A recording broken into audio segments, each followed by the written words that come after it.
Imagínense, cada nueva tecnología, ya sea inteligencia artificial, edición genética, todas nos prometen un futuro que parece de ciencia ficción. Pero, claro, siempre viene con una pregunta fundamental. Hoy lo que vamos a hacer es explorar el proceso para responderla. Y ojo, no se trata de tenerle miedo a la innovación, para nada. Se trata de aprender a gestionar sus riesgos, pero con inteligencia. A ver, ¿alguna vez nos hemos puesto a pensar cómo se decide si una nueva tecnología es segura? Porque detrás de cada aparato nuevo, de cada avance en medicina, de cada sistema de inteligencia artificial que sale, hay un montón de gente pensando en los pros y los contras. ¿Cómo se logra ese equilibrio entre un potencial increíble y los peligros que podrían surgir? Bueno, de eso se trata justamente este análisis que vamos a hacer. Esta va a ser nuestra hoja de ruta. Primero, lo básico. ¿Qué es el riesgo tecnológico? Después, vamos a ver cómo se mide y se evalúa. Luego, pasamos a la acción, las técnicas para controlarlo. Y cerramos con una idea clave, el principio de precaución, que es fundamental para las grandes decisiones. Bueno, empecemos por el principio. Antes de poder gestionar cualquier cosa, primero tenemos que estar todos en la misma página, ¿no? Hay que definir de qué estamos hablando exactamente. Aquí tenemos la definición, digamos, de manual, riesgo tecnológico. Y la frase clave, la que lo cambia todo, es cuya aparición no se puede determinar a priori. ¿Qué significa esto? Que el riesgo vive en el futuro, en la incertidumbre. No estamos hablando de un problema que ya pasó, sino de una posibilidad. Es esa falta de certeza sobre lo que va a pasar lo que tenemos que aprender a manejar. Entonces, para que podamos siquiera hablar de gestionar un riesgo, se tienen que dar tres condiciones. Punto número 1. Tiene que haber la posibilidad de una pérdida asociada, o sea que algo malo pueda pasar. Punto 2. Incertidumbre, porque si algo va a pasar sí o sí al 100%, ya no es un riesgo, es un hecho. Y punto 3, y esto es crucial, tiene que haber elección de alternativas. Si no hay nada que podamos hacer para cambiar el resultado, pues no hay nada que gestionar, ¿verdad? Bien, ya tenemos claro qué es un riesgo. Ahora, el siguiente paso es, bueno, medirlo. ¿Qué tan grande es el problema? ¿Qué tan probable es que ocurra? Aquí es donde la cosa se pone interesante y pasamos de la teoría a la práctica. Y aquí viene lo más importante. No todos los riesgos son iguales. Sería una locura y súper ineficiente tratar de ocuparse de todo a la vez. La clave de una buena gestión de riesgos es saber priorizar. Es enfocar la energía y los recursos en lo que de verdad importa. Y para hacer eso, necesitamos una buena herramienta. Y esa herramienta es esta, la matriz de riesgo. Es una de las cosas más útiles en este campo. No hace falta entrar en los detalles del documento, lo importante es entender el gráfico. Nos permite poner cada riesgo en un mapa. Miren, abajo a la izquierda tenemos los de bajo impacto y poca probabilidad. Esos, bueno, los vigilamos. Pero arriba a la derecha, ahí está el peligro. Alto impacto y alta probabilidad. Esos son los que nos quitan el sueño y los que necesitan atención, pero ya. Y toda la lógica de esa matriz se puede resumir en una fórmula muy sencilla. Exposición es igual a impacto por probabilidad.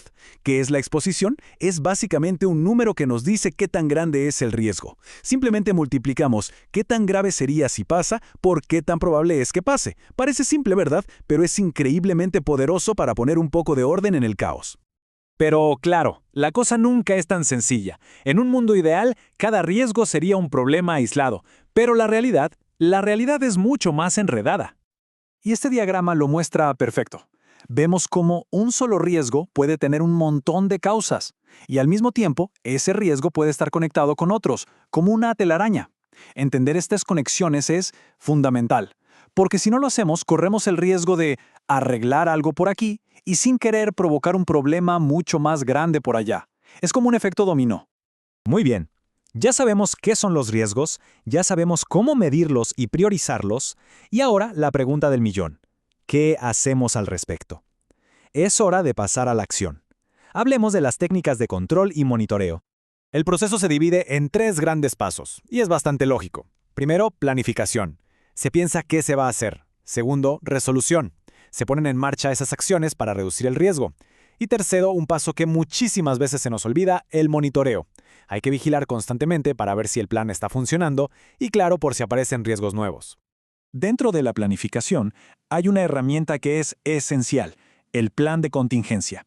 Pensemos en esto como el plan B oficial. no es algo que se improvise en el momento. Es un conjunto de acciones ya pensadas, ya decididas, que se activan en el momento exacto en que un riesgo se hace realidad.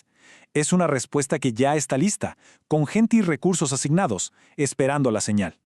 Y para que veamos cómo se ve esto en la vida real, aquí tenemos un ejemplo de un plan de protección civil para inundaciones. No hace falta leer cada línea, lo que importa es la idea. Ahí se detalla exactamente qué hay que hacer, quién lo tiene que hacer y con qué herramientas. Esto es lo que marca la diferencia entre el caos y el pánico y una respuesta organizada y efectiva. Y como decíamos hace un momento, una vez que se implementa el plan, el trabajo no se acaba. El monitoreo es un proceso vivo, constante. Implica hacer pruebas, ver qué funciona, qué no, aprender de los errores y de los aciertos. Es un ciclo que nunca para, un ciclo de mejora continua. Hasta ahora hemos estado hablando de riesgos a nivel de un proyecto, de una empresa, pero ¿qué pasa cuando los riesgos son tan, pero tan grandes que nos afectan a todos, a la sociedad entera? Bueno, para eso necesitamos dar un paso atrás y ver el panorama completo. Aquí entra en juego un concepto mucho más grande. Y ese concepto es el principio de precaución. Básicamente es el dicho de más vale prevenir que lamentar, pero llevado al nivel de política de Estado. Lo que dice es que si hay una tecnología que podría causar un daño gravísimo, irreversible, los gobiernos no solo pueden, sino que deben tomar medidas, incluso si la ciencia todavía no tiene el 100% de certeza de que ese daño va a ocurrir. Y no estamos hablando de cualquier cosa. Este principio es el que se usa en los debates más grandes de nuestra época, decisiones sobre la energía nuclear, la respuesta a desastres como el de Chernobyl, o incluso ahora, el debate sobre los límites de la inteligencia artificial. Es la herramienta que tenemos como sociedad para enfrentarnos a lo desconocido, cuando lo que está en juego es, bueno, casi todo. Y todo esto nos lleva a una última reflexión. Ya vimos que las herramientas existen. La matriz de riesgo para saber dónde mirar, los planes de contingencia para saber cómo actuar. Así que la pregunta de fondo ya no es cómo gestionamos los riesgos, sino cuáles elegimos gestionar. Con todo lo que se viene en el horizonte tecnológico, ¿cuál es ese gran riesgo que necesita que empecemos a planificar desde hoy mismo?